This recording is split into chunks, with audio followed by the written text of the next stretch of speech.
Inferring is reading between the lines. We infer in many parts of our lives, and it helps us tremendously. We make inferences every day in the real world, such as when we look to determine a person's mood before asking a favor. The ACT will test our ability to make inferences from text as well. There are several strategies to use to make sense of unstated information when reading. First, you must visualize what you're reading. Use your senses to try and put yourself in the position of the author, character, or subject in the reading selection.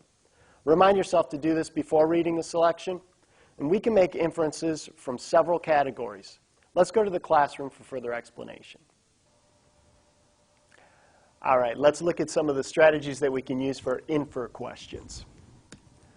Finding implied details. There's a process for finding implied details that we can use that seems to have worked out real well.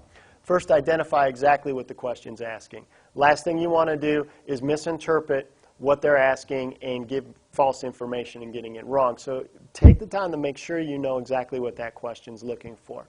Then, refer to the part in the passage that provides some information regarding that question.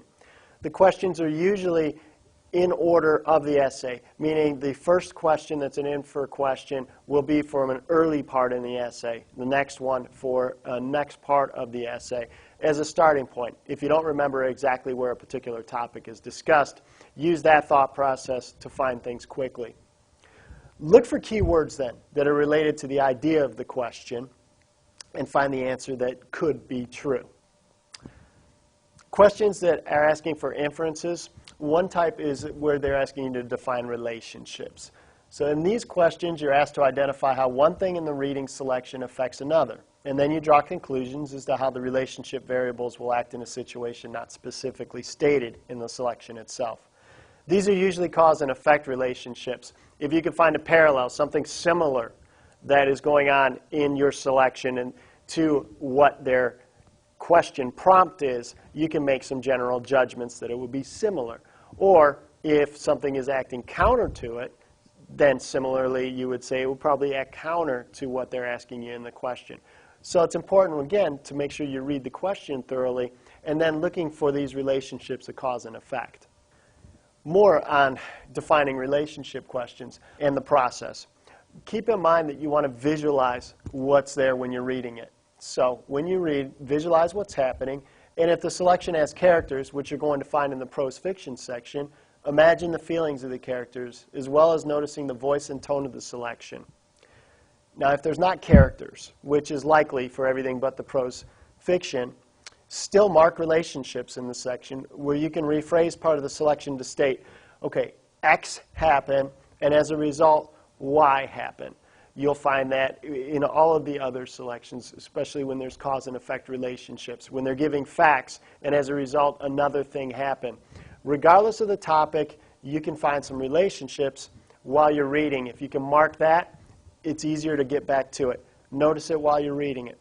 You then may be asked to make logical judgments as to those relationships while reading. Another type of question that has to do with inferring is when they're asking you to figure out some vocabulary from context. These questions will ask you the meanings of specific words. Now, when asked what a word means within a selection, it's possible to figure out the most likely answer from the sentence that it's in, as well as the surrounding sentences. These questions look like, well, the word X in line Y could best be replaced by, or is closest in meaning to. To figure those out, you have to read a sentence or two before it, the sentence itself, and a sentence or two after it. Make some judgments. Look for words that indicate that they mean the same thing. If there's commas, for example, then you have a list of things that are usually similar. And then process of elimination when answering that question. Get rid of the ones that cannot be true and find the best answer from the ones left. To answer these, read the line before and after as well as the line in question. Carefully look for commas and word clues such as or, that, in other words. These indicate a restatement. You want to eliminate definitely wrong answers and choose from the best remaining. In closing, inferring questions will be a part of the reading test and can show up in any of the selections. Visualize the selection and keep note of the relationships while reading the selection at a quick pace to make these types of questions easy.